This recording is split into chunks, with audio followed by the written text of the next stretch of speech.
Gimana kabar Bapak hari ini, Pak? Waalaikumsalam warahmatullahi wabarakatuh, Pak Abdi. Alhamdulillah, kabar baik, sehat-sehat walafiat. Pak Abdi gimana Alhamdulillah, Pak. kabarnya? Saya juga dalam keadaan sehat walafiat, Pak. Iya, iya, luar biasa ya. Ada yang bisa saya bantu, Pak Abdi, kira-kira? Bapak? Izin, Pak. Ya. Kebetulan saya sebagai calon guru penggerak, tugas wawancara, Ya, ya. mewawancarai beberapa kepala sekolah. Hmm. Salah satunya dengan Bapak. Hmm. Ini terkait dengan praktik pengambilan keputusan. Ya, ya. Bolehkah saya, Pak, mengajukan beberapa pertanyaan kepada Bapak? Oh, boleh, silakan, dengan senang hati. Jadi begini, Pak. Jadi selama Bapak menjadi kepala sekolah, selama dengan kepala sekolah ini, Ya. bagaimana Bapak dapat mengidentifikasi kasus-kasus yang merupakan dilema etika ataupun rujukan moral? Izin, Pak. Iya, iya. Berbicara tentang dilema etika ya atau rujukan moral, saya sebagai kepala sekolah yang biasanya saya lakukan adalah mungkin dengan melakukan identifikasi lah ya terhadap kasus-kasus yang terjadi ya, dan melakukan pengamatan terlebih dahulu ya dalam kasus yang terjadi tersebut. Kemudian saya juga saya upayakan bisa mendengar katakanlah berita-berita dari pihak-pihak terkait ya. Kemudian samping itu saya juga melakukan pengecekan kebenaran daripada kasus tersebut. Dan intinya sebenarnya adalah jika sesuatu itu salah, maka saya biasanya akan melakukan cross check ya, check and recheck lah ya, dan tentu upaya tindak lanjut. Dan juga saya biasa mengidentifikasi situasi dilema etika atau rujukan moral dengan memperhatikan pertentangan nilai ya, pertentangan nilai, dampak pada murid misalnya ya. Kemudian saya juga melakukan konsultasi dengan tim guru. Nah, ini sangat penting sebenarnya, dan tetap beracuan pada kode etik profesional guru. Bagi saya penting untuk katakanlah mempertimbangkan dampak daripada keputusan atau keputusan pada murid ya, dampaknya kepada murid, kira-kira seperti itu. Dan harus bisa saya pastikan bahwa kebijakan sekolah atau yang saya lakukan harus selaras dengan prinsip-prinsip etika. Boleh saya lanjut, Pak, ke pertanyaan kedua? Boleh, silakan ya. Ini, Pak, kalau ada satu kasus yang mungkin ada dua kepentingan di situ sama-sama benar, terus sama-sama mengandung nilai kebajikan. Jadi bagaimana Bapak menjalankan pengambilan keputusan di sekolah Bapak? Ya, kalau ini kan biasanya jika katakanlah kepentingan itu sama-sama benar, maka saya akan melihat apakah misalnya nilai-nilai kebenaran itu untuk pribadi seseorang, misalnya guru atau yang mungkin yang lain, atau kepentingan untuk orang banyak gitu ya. Kalau misalnya di sekolah, misalnya apakah kepentingan individu atau sesama warga sekolah, itu harus menjadi pertimbangan kepada saya gitu ya. Dan juga saya juga harus melihat dampak depan bagaimana ya, katakanlah baik jangka panjang ataupun terhadap masa depan sekolah. Nah, di samping itu juga Pak, saya juga seringkali mengadakan pertemuan ya dengan siapa ya, dengan tim guru, mungkin dengan tim komite sekolah ya, bila perlu ya, kemudian pihak-pihak terkait lainnya kan. Dan kami seringkali melakukan diskusi-diskusi terbuka untuk mencari manfaat ya, untuk merinci manfaat dan risiko dari setiap opsi yang ada. Dan keputusan diambil berdasarkan kesepakatan, konsensus ya, dan tetap berpegang teguh pada nilai-nilai kebajikan yang ini sudah ditetapkan. Seperti itu, Pak Andi. Iya, terima kasih, Pak. Jadi ini berbicara tentunya dalam hal mengambil keputusan, tentunya melakukan langkah-langkah atau prosedur ya. Kira-kira seperti apa langkah-langkahnya, Pak? Iya. Biasanya kan berbicara tentang langkah-langkah pengambilan keputusan ini, yang pertama kita lakukan itu ya melakukan analisis yang mendalam ya terhadap kasus-kasus yang terjadi. mengecek permasalahan, kita harus lebih tahu juga ya. Kemudian kita harus juga mencari tahu ya apa yang menjadi inti permasalahan. Nah, itu sangat penting. Siapa yang terlibat, kan gitu, nilai-nilai yang katakanlah terkait dengan kasus tersebut ya. Jika misalnya menyangkut kepentingan sekolah secara umum, biasanya mengadakan pertemuan-pertemuan dan mendiskusikan dengan dewan-dewan guru ya untuk mencari solusi yang paling sesuai dengan nilai-nilai etika dan kebajikan yang diatur sekolah ya. Kemudian membuat keputusan bersama tentunya. Tetapi kalau seandainya katakanlah jika itu berkaitan dengan tugas-tugas saya, maka biasanya saya akan melakukan atau mengambil keputusan sendiri ya. Saya putuskan sendiri. Tentu tetap dengan mempertimbangkan baik buruknya serta aturan, mengacu pada aturan-aturan yang berlaku ya. Ya.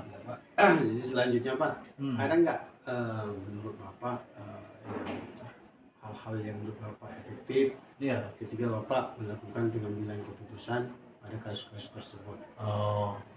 Tentu yang paling kalau menurut saya itu yang paling efektif itu kan dalam pengambilan keputusan dilema etika di sekolah, tentunya kan melibatkan analis mendalam. Itu yang paling efektif menurut saya terhadap kasus yang terjadi ya. Kalau tanpa kita lakukan analis mendalam, mungkin penyelesaian kasusnya akan mengambang. Nah, itu menurut kita seperti itu ya. Kami juga biasa menemukan bahwa dengan identifikasi inti masalah dan nilai terlibat, kita bisa mengevaluasi opsi-opsi lah ya dengan lebih baik tentunya. Nah, pendekatan ini membantu kami dalam katakanlah memilih solusi ataupun pemecahan masalahnya yang kita harapkan paling sesuai ya, tentu dengan prinsip-prinsip etika dan nilai-nilai yang dianut oleh sekolah kita. Seperti itu ya. Jadi ya. Pak, tentunya Pak dalam pengambilan keputusan ada nggak Bapak mendapatkan satu tantangan atau hambatan Pak dalam mengambil keputusan? Tantangan itu ya? Iya. Biasanya kan kalau berbicara tentang tantangan, saya kira sama seperti biasa, keputusan terbaik sekalipun itu tetap ada sebenarnya pro dan kontra ya. Ini tantangan. Jadi yang sering terjadi, katakanlah mungkin keputusan yang kita ambil itu ada pihak yang tidak merasa puas gitu. Ini tantangan sebenarnya. Pasti ada saja yang tidak suka. Tapi kita bukan berarti pertandingan, bukan berarti kita kalah menang, bukan seperti itu ya.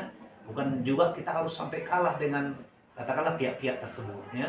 Selama keputusan yang kita katakanlah ambil atau kita buat sudah mengarah kepada kepentingan atau mementingkan orang banyak ya, kan gitu, atau banyak pihak dan benar serta bisa dipertanggungjawabkan ya, itu akan kita lakukan. Jadi tantangannya justru ada pada pihak-pihak yang katakanlah mungkin tidak suka dengan keputusan yang kita buat. Tapi ya seperti di awal tadi saya sampaikan, namanya manusia pasti ada saja yang tidak suka ya. Nah, itu tantangan terbesar itu ya. Pak ya. Iya. Jadi ini sebuah kasus nih misalnya Pak ya. Nah, jadi Bapak temukan di lapangan atau mungkin di sekolah Bapak. Apakah Bapak langsung menyelesaikan kasus tersebut ataupun menjadwalkan di hari tertentu untuk menyelesaikannya? Gitu. Jadi kita begini, dalam penyelesaian masalah itu sebenarnya kita tidak ada istilah jadwal untuk itu. Karena kan sama lah saya kira seperti sekolah-sekolah lain, dia tidak berharap ada masalah di sekolahnya. Jadi tidak ada jadwal sebenarnya, tidak ada jadwal khusus untuk menyelesaikan kasus itu. Tetapi kita atau kami berusaha bagaimana agar penyelesaian daripada kasus tersebut kita selesaikan sesegera mungkin. Nah itu konsepnya kira-kira Pak ya. Tapi jika katakanlah kita juga harus bisa memastikan bahwa proses pengambilan keputusan berjalan dengan baik. Kalau misalnya masalahnya kecil dan harus saat itu juga diputuskan, maka ya kita lakukan, kita buat keputusan pada saat itu juga kan gitu ya. Tapi kalau misalnya masalahnya besar, masalahnya berat, butuh penyelesaian yang betul-betul benar, maka biasanya kita melibatkan banyak pihak tentunya ya. Biasanya kita ikuti prosedur-prosedur yang sudah kita tetapkan. Nah, termasuk tadi seperti saya katakan, kita konsultasi dengan semua pihak yang terlibat ya, dan bisa mengambil keputusan-keputusan sesuai dengan kepentingan semua pihak. Nah, gitu. Berarti Pak ada faktor-faktor ya Pak ya, Iya. atau seseorang yang mungkin mempermudah lah, membantu Bapak dalam pengambilan keputusan dalam kasus dilema etika ya Pak ya. Oh gitu. Ya sama juga seperti tadi. Jadi walaupun ada pro dan kontra, tapi sebenarnya apakah ada orang-orang yang mungkin membantu? Itu tentu menurut saya banyak sebenarnya ya. Banyak pihak yang membantu dalam penyelesaian masalah ya. Saya selalu mengajak warga sekolah tentunya ya, pemangku kepentingan, wali murid, bahkan orang-orang yang mempunyai kedekatan personal dengan orang yang mengalami permasalahan, misalnya terhadap murid gitu ya. Jadi banyak sebenarnya yang membantu dalam mencari alternatif solusi itu sendiri. Dan apalagi kita mengkaitkan dengan orang-orang yang terlibat itu biasanya akan membantu kita dalam penyelesaian pengambilan keputusan. Seperti itu, Pak Di. Ya, ini pertanyaan terakhir nih Pak. Oh iya. Dari semua hal yang Bapak sudah sampaikan, Iya. kira-kira pembelajaran apa Pak yang bisa Bapak petik dari pengalaman Bapak mengambil keputusan kasus dilema etika ini? Iya. Kalau menurut saya kan pengalaman yang katakanlah dalam menghadapi dilema etika itu sebenarnya saya melihat telah memberi telah mengajari kita ya, mengajarkan kita lah ya, mengajarkan saya betapa pentingnya gitu ya mempertimbangkan nilai-nilai kebajikan. Itu dia pembelajaran yang saya dapatkannya, dan tentu harus berdampak pengambilan kebijakan yang berpihak pada murid tentunya ya. Dan pembelajaran utama yang saya peroleh adalah bahwa dalam mengambil keputusan itu harus selalu berfokus pada katakanlah kepentingan murid dan menciptakan lingkungan yang sekolah yang aman, nyaman, dan positif bagi mereka. Oh iya. Ya. Baik Pak, Ya. terima kasih banyak atas waktunya Pak dan Ya. dan Bapak yang menjadi narasumber saya pada wawancara kali ini Pak. Iya. Sama-sama. Iya Pak Abdi, sama-sama. Saya juga senang bisa membantu Pak Abdi ya. Semoga program guru penggeraknya bisa lolos nantinya. Baik.